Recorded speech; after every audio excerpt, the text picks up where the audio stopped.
Welcome to our channel. இந்த வீடியோவில் TNSTC driver come conductor எக்ஸாமுக்கு வரக்கூடிய தொழில்முறை திறனறி தகுதி தேர்வு வினாக்கள் பற்றி தான் பார்க்க போகிறோம். இந்த சேனலுக்கு புதுசு அப்படின்னா சப்ஸ்கிரைப் பண்ணி வச்சுக்காங்க, பெல் ஐக்கானும் கிளிக் பண்ணி வச்சுக்காங்க. அப்போ தான் நாங்கள் போடுற வீடியோ இமீடியட்டாக உங்களுக்கு ரீச் ஆகும். இந்த வீடியோவில் ஒரு 30 கொஸ்டின்ஸ் கொடுத்துருக்கேன். இந்த 30 கேள்விகள் எங்கேருந்து எடுத்திருக்கேன் அப்படிங்கிறத உங்களுக்கு சொல்லிடுறேன். ப்ரீவியஸ் இயரில் மெட்ராஸ் ஹைகோர்ட்டில் டிரைவர் எக்ஸாமில் கேட்கப்பட்ட தொழில்முறை திறனறி தகுதி தேர்வு வினாக்கள் தான் இது.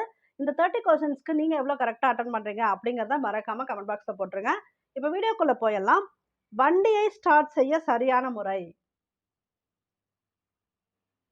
few seconds டைம் தர ஆன்சர் கெஸ் பண்ணுங்க, அதுக்கப்புறம் ஆன்சரை சொல்லிடுறேன்.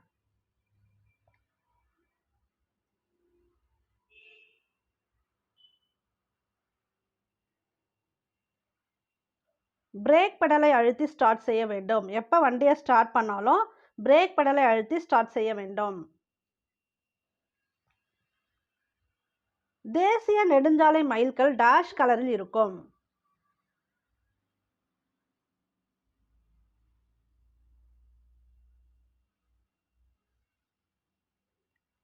மஞ்சள் கலரில் இருக்கும். மாநில நெடுஞ்சாலை மைல்கல் டேஷ் கலரில் இருக்கும்.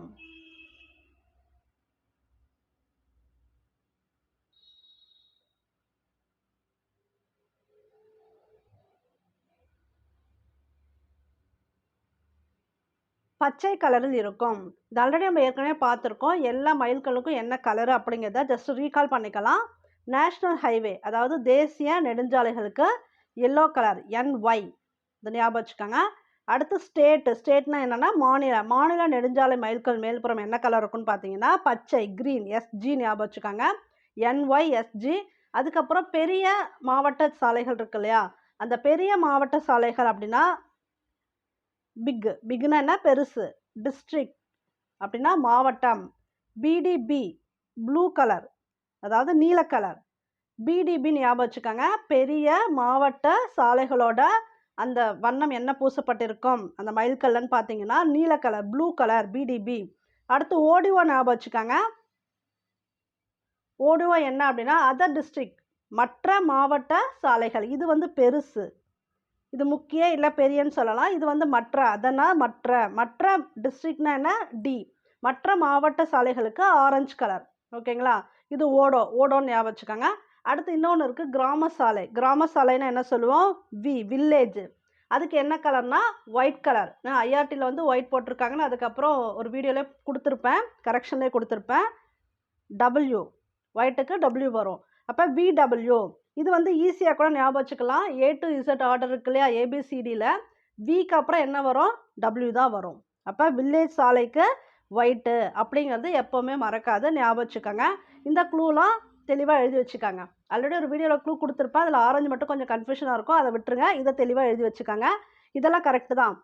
முன்னால் செல்லும் வாகனத்திலிருந்து பின்னால் செல்லும் வாகனம் எவ்வளவு இடைவெளி இருக்க வேண்டும்? இடைவெளி விட வேண்டும், இல்லைனா இருக்க வேண்டும்.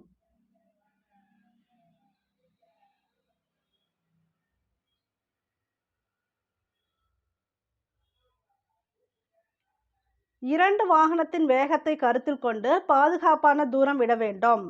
ரெண்டு வாகனமும் எவ்வளோ ஸ்பீடில் போதோ அதை கருத்தில் கொண்டு பாதுகாப்பான தூரம் விட வேண்டும்.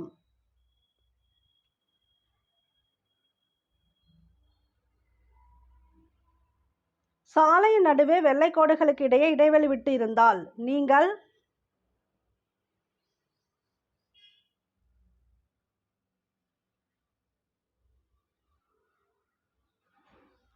தேவைப்பட்டால் தடம் மாறலாம். ஒன்றன் பின் ஒன்றாக வாகனத்தை நிறுத்தும் பொழுது விட வேண்டிய பொதுவான இடைவெளி என்ன?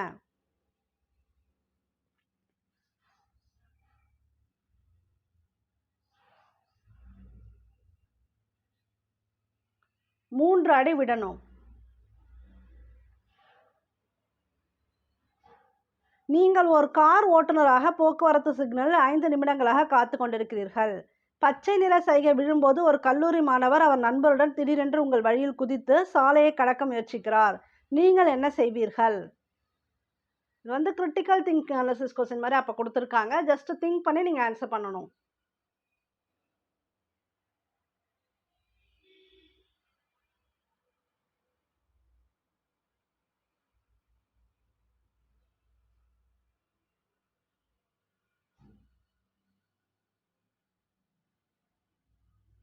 அந்த மாணவன் கடக்கும் வரை காத்திருந்து தேவைப்பட்டால் ஒலி எழுப்பலாம். செங்குத்தான சரிவில் உங்கள் வாகனத்தை நீங்கள் பிளாட்ஃபார்ம் ஒட்டி கை பிரேக்கை போட்டு நிறுத்தி வேறு என்ன வழியில் வாகனத்தை நிறுத்த செய்வீர்கள்?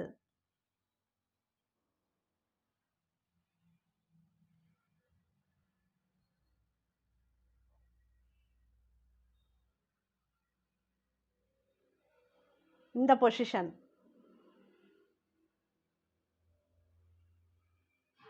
வாகனத்திலிருந்து வரும் புகையில் டேஷ் உள்ளது.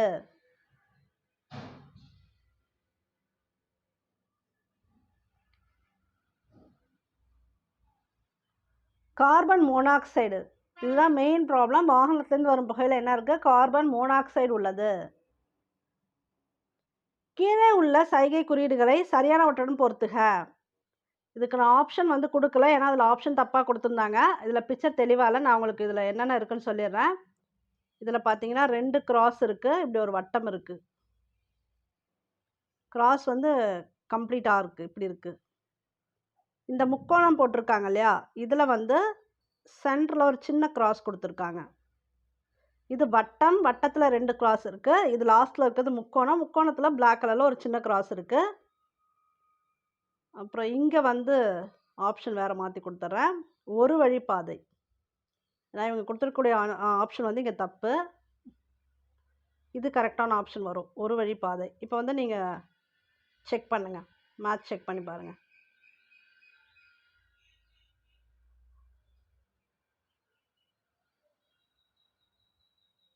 நீங்கள் ஆப்ஷன் போட்டு வைங்க, நான் ஆன்சர் சொல்லும்போது கிராஸ் வெரிஃபை பண்ணிக்காங்க.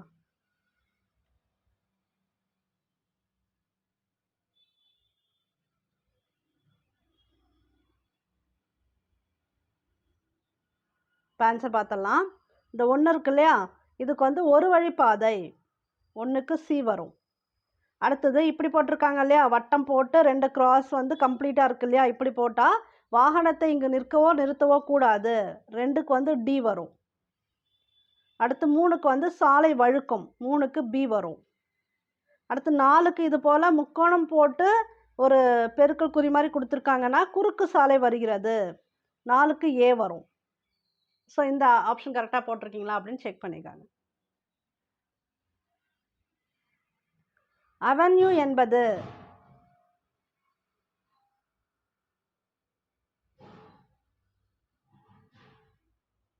அவென்யூ அப்படின்னா இருபுறமும் மரங்கள் இருக்கும் சாலை.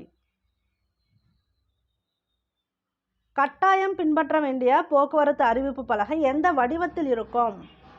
இந்த ஷேப் கேட்டிருக்காங்க. எக்ஸாக்டாக கட்டாயமாக நம்ம வந்து கடைப்பிடிக்கணும்னு சில போக்குவரத்து சின்னங்கள்லாம் இருக்கு இல்லையா, அது வந்து எந்த வடிவத்தில் இருக்கும்?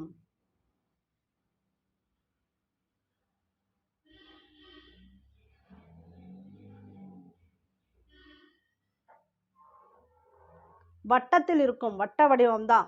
இப்படி போட்டிருக்காங்க அப்படின்னாலே கட்டாயம் கடைப்பிடிக்கணும்னு அர்த்தம். அதாவது இப்போ இந்த உத்தரவு சின்னங்கள் எல்லாமே கட்டாயமாக நம்ம கடைப்பிடிக்க வேண்டியவை, அது எல்லாமே வட்டத்தில் தான் இருக்கும். இப்போ கூட பார்த்தோம் இல்லையா, இப்படி 2 கிராஸ் போடுறது, அதுக்கப்புறம் இப்படி போட்டு இப்படி இந்த இதெல்லாம் போட்டிருந்தாங்க இல்லையா, இது எல்லாமே வட்டத்துக்குள்ளே கொடுத்துருந்தாங்க. வட்டத்தில் இருந்துச்சுன்னா கட்டாயம் பின்பற்ற வேண்டும். முக்கோணத்தில் இருக்கிறதெல்லாம் எச்சரிக்கை சின்னங்கள், ஜஸ்ட் வந்து ஃபாலோ பண்ணணும், ஆனால் கட்டாயம் அப்படி இல்லை. முக்கோணத்தில் இருக்கிறது எச்சரிக்கை சின்னங்கள். சதுரத்தில் இருக்கு இல்லையா, அது போல் இருந்துச்சு அப்படின்னா இது எல்லாமே பார்த்தீங்கன்னா உங்களுக்கு தகவல் சின்னங்கள். ஆல்ரெடி நம்ம நிறைய பார்த்துருக்கோம்.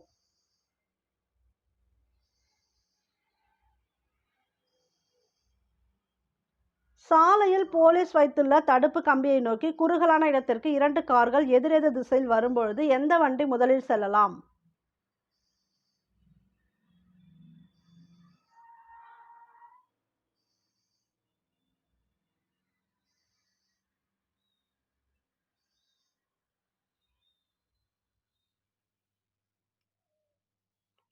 இரண்டு வண்டிக்குமே முன்னுரிமை கிடையாது, 2 கார்களுமே ஒருவருக்கொருவர் வழிவிட்டு செல்லலாம். கார் ஸ்டியரிங் பிடிக்க சரியான நிலை கடிகார வடிவில் கூறுக.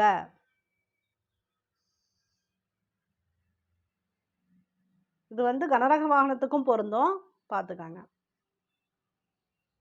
9:3. டயரில் காற்று மிகவும் குறைந்தால்?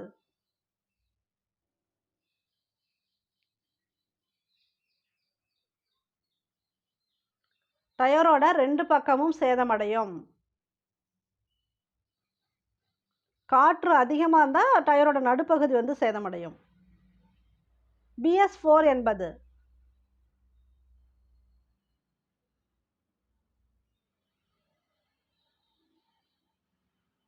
Bharat stage 4.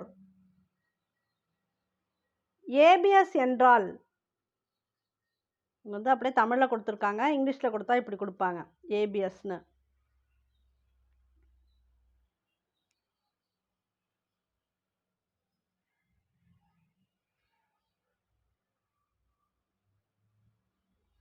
Anti-lock brake system. ABS brake system எதுக்கு யூஸ் ஆகும்னா, வாகனத்தை வந்து ஸ்கிட் ஆகாமல் பாதுகாக்கும். ஏன்னா வழுவழுப்பான தரையில் அந்த பிரேக் போடும்போது வாகனம் வந்து சறுக்கிட்டு போகக்கூடாது இல்லையா, அதனால வந்து தடுத்து நிறுத்தும். அதுதான் ABSோட ஸ்பெஷாலிட்டி. விப்ஜிஆர் எதனை தொடர்பு படுத்தி அமைகிறது?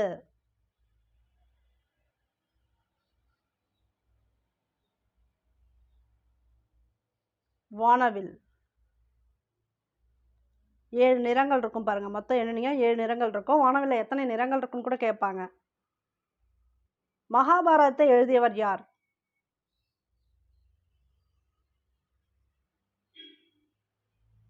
வியாசர். 192 கிலோமீட்டர் தூரத்தை 3 மணி நேரத்தில் மோட்டார் காரில் கடந்தால் 1 மணி நேரத்தில் கடக்கும் சராசரி கிலோமீட்டர் என்ன?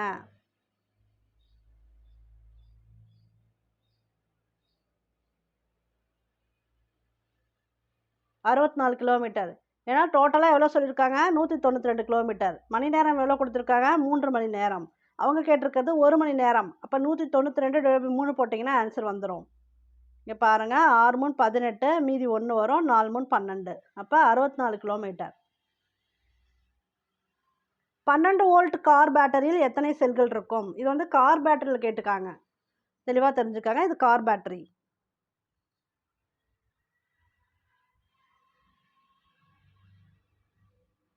6 செல்கள் இருக்கும். பாதுகாப்பாக வாகனத்தை நிறுத்த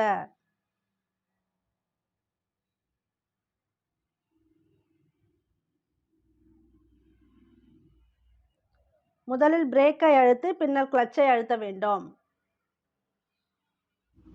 TNSTC driver come conductor exam prepare பண்ணுறவங்களுக்கு ஸ்டடி மெட்டீரியல் புக் எங்ககிட்ட அவைலபிளாக இருக்குது. தேவைப்படுறவங்க இந்த நம்பரை காண்டாக்ட் பண்ணி பர்ச்சேஸ் பண்ணிக்கோங்க. இந்த புக்கில் பார்த்தீங்கன்னா கிட்டத்தட்ட உங்களுக்கு Tamil, maths, GK, technical skills questions எல்லாமே கவர் ஆகிடும். டோட்டலாக பார்த்தீங்கன்னா 2700 கேள்விகளுக்கு மேலே இருக்குது. இந்த கேள்விகள் நீங்கள் படிக்கும்போது உங்களுக்கு கண்டிப்பாக எக்ஸாம் லெவலில் உங்களுக்கு ரொம்ப யூஸ்ஃபுல்லாக இருக்கும். அதாவது இந்த கேள்விகளில் ப்ரீவியஸ் இயரில் என்னெல்லாம் எக்ஸாம் நடந்திருக்கு, இது போல் மெட்ராஸ் ஹைகோர்ட் எக்ஸாம் கொஸ்டின்ஸு, அப்புறம் SCTC எக்ஸாம் கொஸ்டின்ஸ் எல்லாம் கொடுத்துருக்கேன். அதெல்லாம் ஒரு ஐடியாக்காக கொடுத்துருக்கேன். அது எல்லாமே கம்பைல் பண்ணி கொடுத்துருக்கேன். அதுவும் இல்லாமல் IRT புக் பேக் கொஸ்டின்ஸ் வந்து கம்பல்சரி உங்களுக்கு அதுலேருந்து கொஸ்டின்ஸ் வரும், அதுவுமே கொடுத்துருக்கேன். தமிழ், ஜிகே, மேக்ஸ்லாம் ஸ்டாண்டர்டாக ஸ்கூல் புக் கொஸ்டின்ஸு 10th லெவலுக்கு எப்படி கேட்பாங்களோ அது போல் கொடுத்துருக்கேன். மேக்ஸை பொறுத்த வரைக்கும் உங்களுக்கு எப்படிலாம் கேட்டிருக்காங்க, SCTC எக்ஸாமில் எப்படிலாம் கேட்டிருக்காங்க, அந்த பிக்சர்ஸ்லாம் கொடுத்து கூட கேட்டிருக்காங்க இல்லையா கொஸ்டின்ஸ், அது போல் கூட நான் உங்களுக்கு எக்ஸ்ட்ரா அடிஷனல் கொஸ்டின்ஸ் கொடுத்துருக்கேன். அது மட்டும் இல்லாமல் சில உறவு முறைகள்லாம் கேட்டிருக்காங்களே, அது போல் கேள்விகள், வேகம், தூரம், இது போல் சம்மந்தப்பட்ட கேள்விகள், அந்த கொஸ்டின் அப்படியே அனாலிசிஸ் பண்ணி அதுக்கு தகுந்த மாதிரி இந்த புக்கில் எல்லாமே உங்களுக்கு கிடைக்கும். இந்த ஒரு புக் படித்தாலே உங்களுக்கு கன்ஃபார்ம் நல்ல மார்க்ஸ் ஸ்கோர் பண்ண முடியும். தேவைன்னா இந்த நம்பருக்கு காண்டாக்ட் பண்ணி வாங்கிக்கோங்க. அது மட்டும் இல்லாமல் நீங்கள் வந்து டெஸ்ட்டுமே அட்டன் பண்ணிக்கலாம். நீங்கள் கொடுக்கக்கூடிய ஒரே அமௌண்ட்லேயே நாங்கள் புக்கும் கொடுத்துறோம், டெஸ்ட் பேட்சும் அதிலே தான் கண்டக்ட் பண்ணுறோம். அப்போ ரெண்டுமே இருக்கிறதுனால உங்களுக்கு ரொம்ப யூஸ்ஃபுல்லாக இருக்கும். புக்கு இருக்குது, டெஸ்ட் பேட்ச் மட்டும் போதுனாலும் நீங்கள் ஜாயின் பண்ணிக்கலாம். விருப்பம் உள்ளவங்க இந்த நம்பரை காண்டாக்ட் பண்ணுங்கள். கிளை சாலையிலிருந்து பிரதான சாலைக்குள் வாகனம் நுழையும் போது கிளை சாலையின் ஓட்டுநர் எந்த வாகனத்திற்கு முன்னுரிமை கொடுக்க வேண்டும்?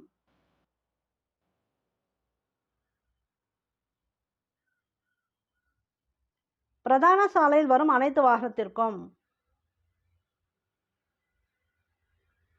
எந்த பறவையால் பறக்க இயலாது?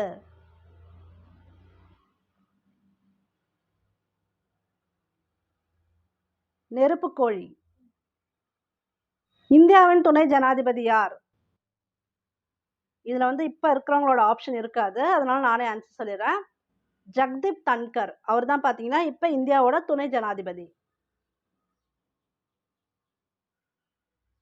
உலகிலேயே மிகப்பெரிய கண்டம்.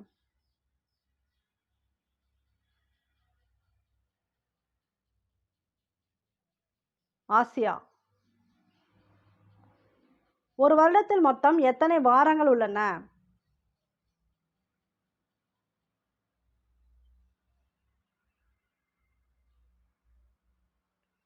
52 வாரங்கள் உள்ளன.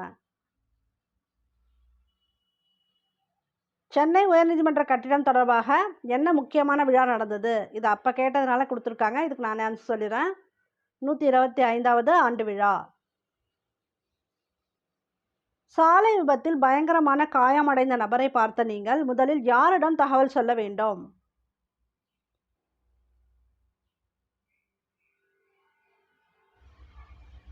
அவசர ஊர்திக்கு. ஸோ ஃபர்ஸ்ட் யாருக்கு சொல்லணும் அப்படின்னு பார்த்தீங்கன்னா, அவசர ஊர்திக்கு. NHAI என்பதன் விரிவாக்கம் என்ன?